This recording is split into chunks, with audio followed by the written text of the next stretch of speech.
DuPont introduces the half-hour car wax. Raleigh Cream Car Wax. So easy to use, you can wax your car in just half an hour. And you get a shine that will last through as many miles of mud and slush and detergent washings as hard-to-use paste waxes. DuPont Raleigh, the half-hour car wax. Test drive it.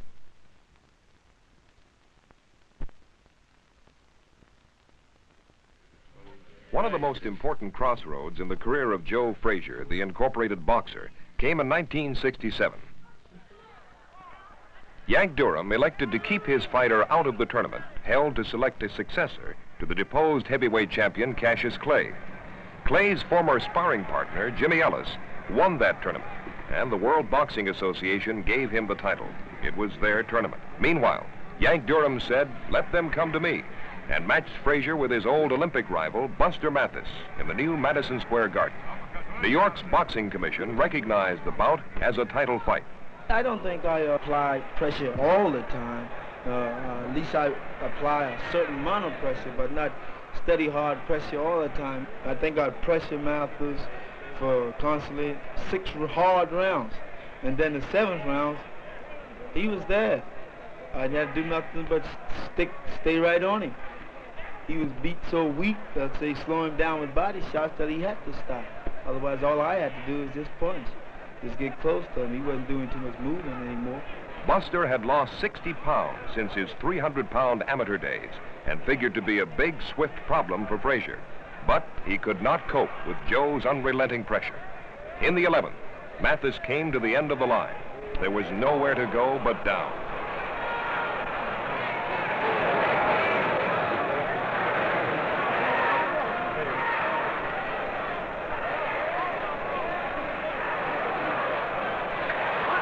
When Buster staggered to his feet, the referee decided to call it a night. It was his first defeat, and as Mathis saw, Frazier leaped joyfully around the ring.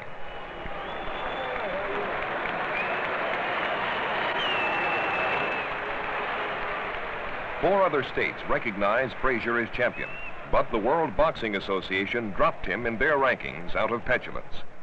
Frazier now owned a piece of his championship dream, and he defended it against the Mexican champion, Manuel Ramos.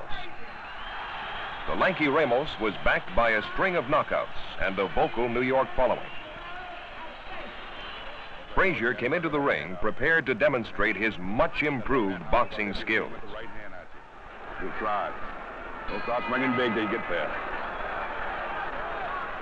When you're out there fighting, then it's something different. Otherwise, I can see most of the time now what my opponent doing.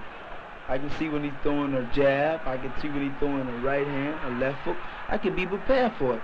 If I can't get out of the way of it, I can get hit with it. I get hit with it, but therefore I know it's there. See, the punch that hurt you, you don't see. That's it. But the one you see and you get hit with it, otherwise you can survive it. And this is it. Ooh.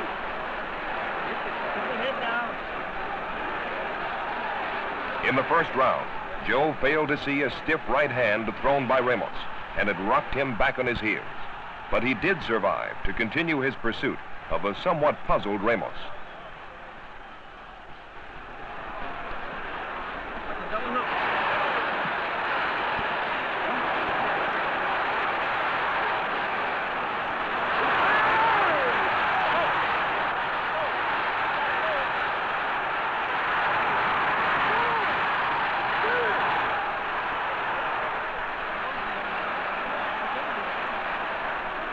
There are 60 seconds between each round. 60 seconds to patch a cut, correct a flaw, or restore confidence. In some fights, it hardly seems like enough time.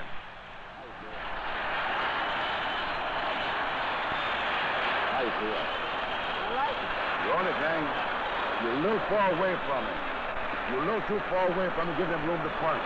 If he's trying to hit you with the right hand, he will not leave with that right hand. He'll hit you with it. Get in close and move your head. Get your head down. You come up straight, see? You survive that real nice. You understand what I'm telling you?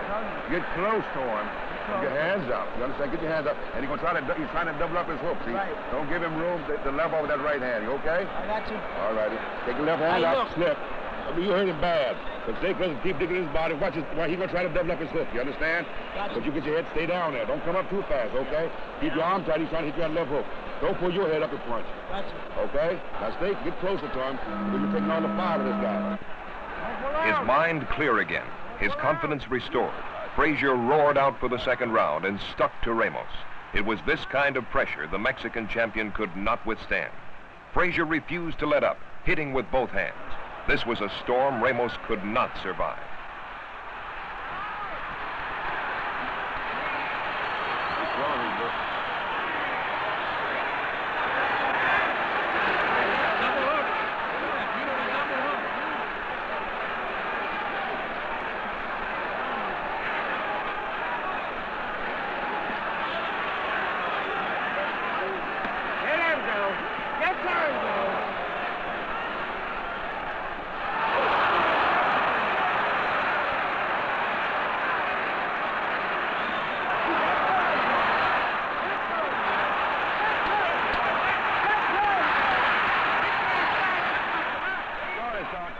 As the round ended, Ramos got to his feet for the second time and signaled the referee that he had endured enough.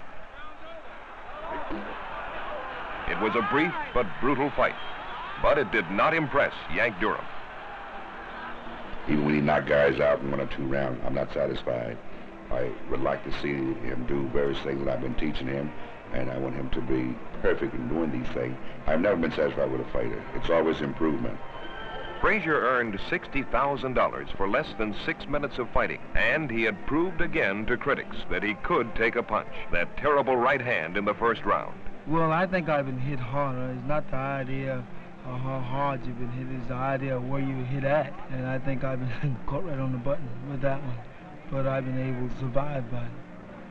He survived because of 1,000 lonely hours of training. He survived because of something undefinable called guts.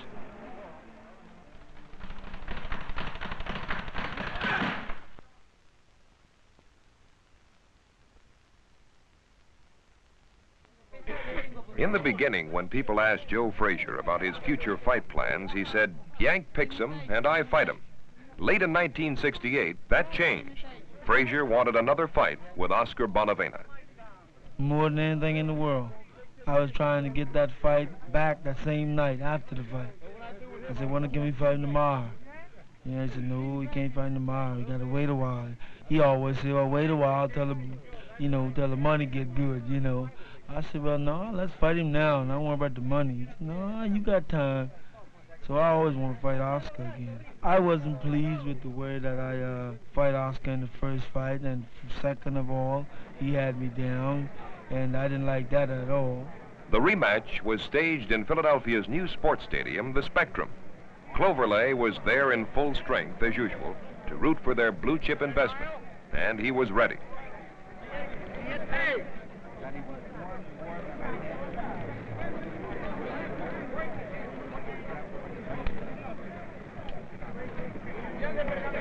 Hey, Joe!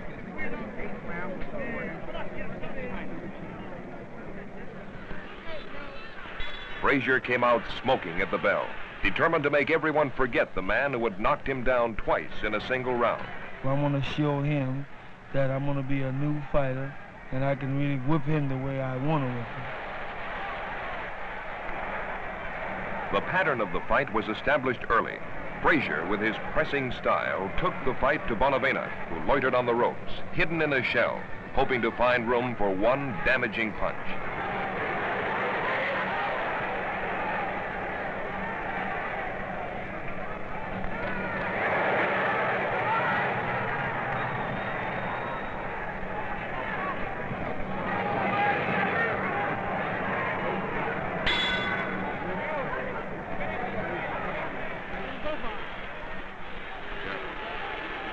Take it. Get his mouth feet. Don't take no swing in close there with him. Once in a while, snap that jab out. Bing, bing. 2 jabs. You understand? When you close it up, use your 2 jabs out there. You know, break up his lead there. You understand? He's gunning desperately. Try to whack it on that eye. Jab, jab, head up. Don't come up too high because he's doing 3 and 4 punches now. He's getting very tired. hands up. When you get him close, bing, bing, 2 jabs. You understand? And Right. constantly work with this uppercut. Don't wait too long to catch him before you make him do something, because you're going to come out with a pair of punches, okay? Right. Okay. You feel all right? All right. Good. Just don't give him no room. Don't give him no room, and touch him with that jab 2 or 3 times. Then drop it inside. Frazier had never gone 15 rounds before, and the pace seemed recklessly fast. Round after round, he blasted away at the seemingly indestructible Latin. Joe's a crowd pleaser in his style of fighting. People go to see Joe knock a guy out or get knocked out. And I tell him this all the time. People not coming out just to see you win because they feel that you're going to win a fight. But they want to be there to see what actually happens when you get beat. Get down the ball, don't wait too long. Stay down.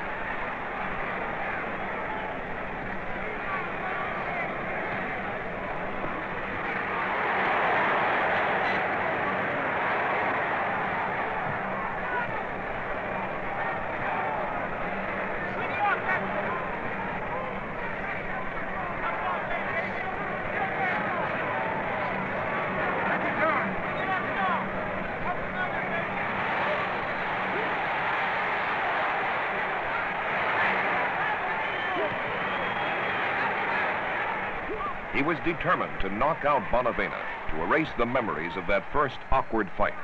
But Bonavena would not go down. Frustration soured Frazier. He continually taunted Bonavena. And then Joe dangled his arms and bobbed at a safe distance, a tactic that did nothing for Yank Durham's frazzled nerves.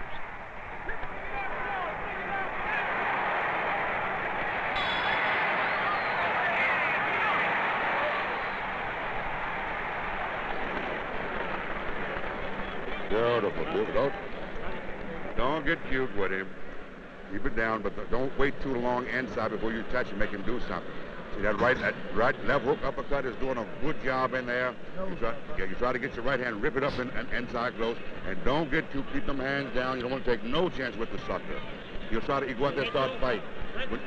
When he's stopping out there, he's almost to get set to throw his right hand, but we don't want to let him throw that right hand. Keep them hands up. Don't get careless with him, okay? All right. Keep moving. He's trying to move. As long as he's moving, take all that space away from him, okay? Keep them hands tight. That head down. You get on that hook, see? He's trying to throw a hook. You got that. That's why he'll get desperate with the right hand. So keep them hands up, same thing you're doing. All right, get the hell out the corner.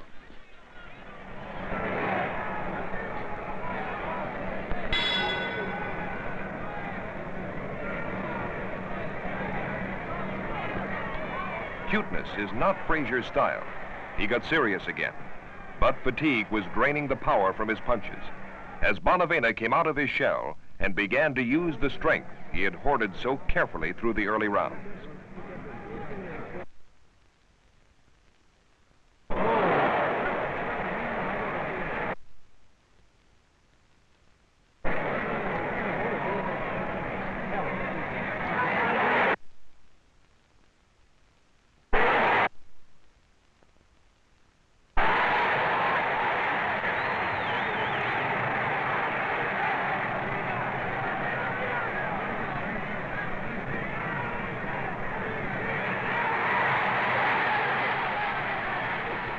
No, I was very pleased with my performance because if I can recall, I didn't stop punching there around the whole 15 rounds. I was working.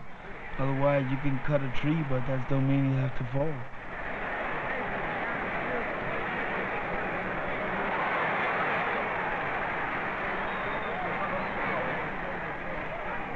It was a savage fight, with neither the bell nor the referee in particularly good working order.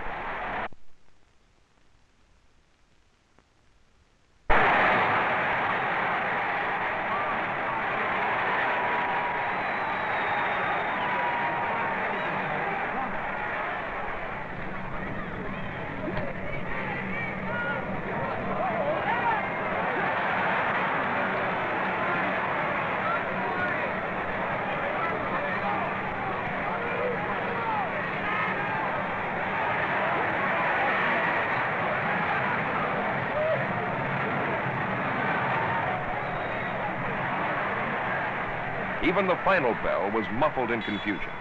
But when it was over, Frazier had successfully defended his title.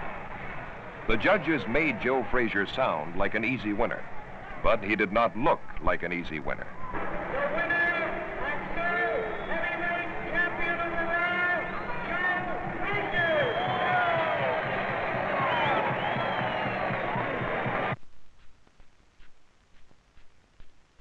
The roar of the crowd finally melted away, leaving only this one man who really understood what it was like out there in the ring, punching and getting punched. Only one man really knew the drudgery of training.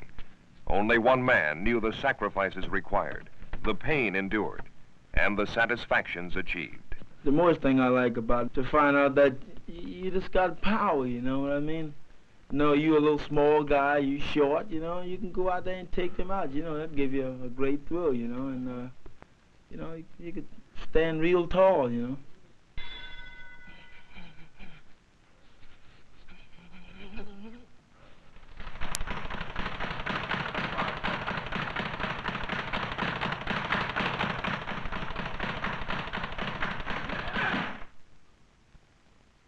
Good afternoon from the secret training camp of America's outdoor freestyle painting champion, Ralph Cotherwell.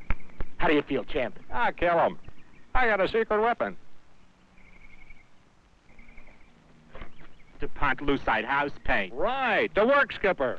With Lucite, I skip the primer. It's in the paint. Lucite won't stick, won't pull. Wow. You might even skip a whole paint job, it lasts so long. And with Lucite, you skip that messy cleanup, huh? Right, just soap and water, even with this new exterior enamel. I tell you, I'm in with Lucite. But, Ralph, won't the other contestants complain about you using a work skipper paint? I'll let them get their own Lucite. Where can they get it? I ain't telling.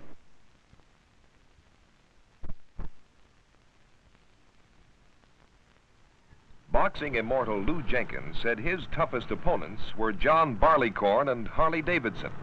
Joe Frazier doesn't drink or smoke, but he does love fast machinery. Well, what ain't risky today? Otherwise, you get up out of bed, that's the wrong thing to do in the morning. Like step off the sidewalk and twist your ankle. Anything you do today is just you're taking a chance.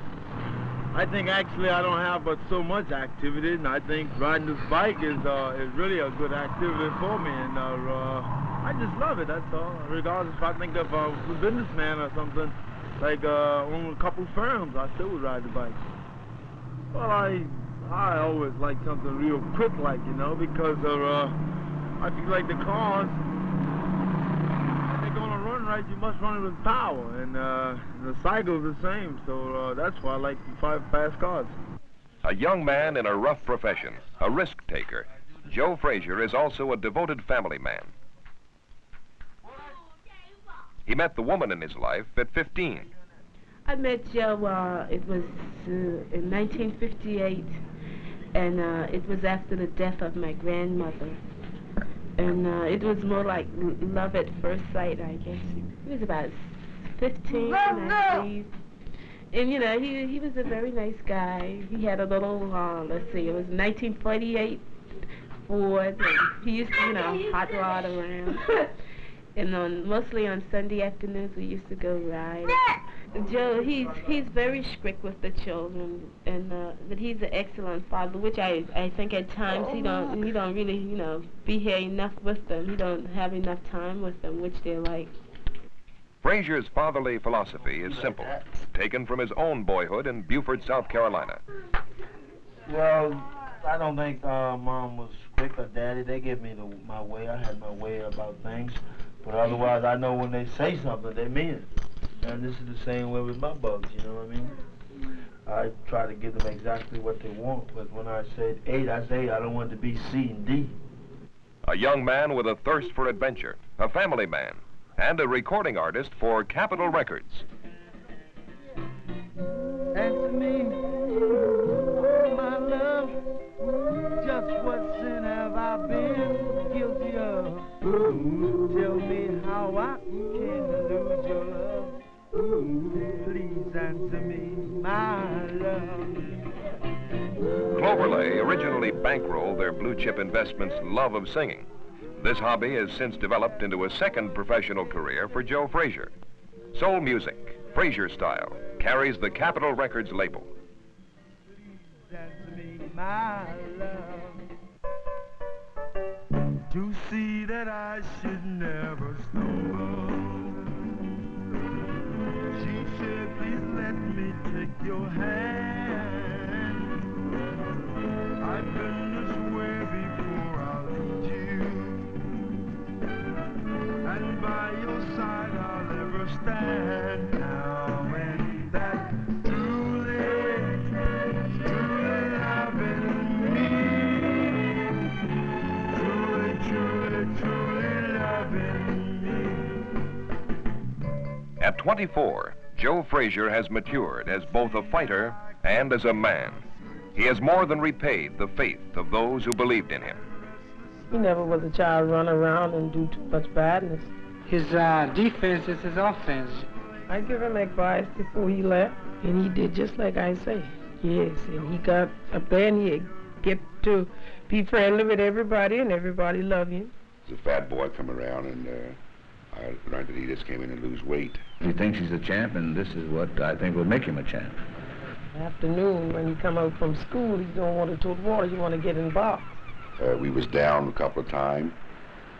But it's the idea of having a heart of struggling back up and say, well, look, I'm just ain't going to go out, you know? So hard is everything. You all can go on and laugh at me if you want to, but I'm going to be the second Joe Louis. Today, Joe Frazier has attained part of that impossible dream he had as a boy in Beaufort, South Carolina. He has won a share of the title. Champion in 5 states, Joe Frazier is haunted by the troubled Cassius Clay and the World Boxing Association's elusive Jimmy Ellis. I could understand how that man feel, because I never would want to face Frazier myself, you understand? But he got to meet me someday, and I feel as long as people like the way I fight, and I'm pleased with myself, that bothers me none at all. Joe Frazier does not intend to fight much longer, and he does not intend to stay in boxing forever. I don't believe I'm going to ever run into a Joe Frazier, but I don't think I'll be bothered with fighters, because I really don't think you're going to find one like myself. In his particular arena, Joe Frazier is undefeated. He has earned enough money to house and clothe his family in good style. Cloverlay is determined to have their blue-chip stock retire with both his mind and his bank account in good order. Another Joe Louis? Only time will tell for Joe Frazier, Heavyweight Incorporated.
Heavyweight Incorporated has been brought to you by the Consumer Products Division of DuPont, makers of easy-to-use Lucite paint, the Work Skipper, and Rally Cream Wax, the fastest wax on wheels.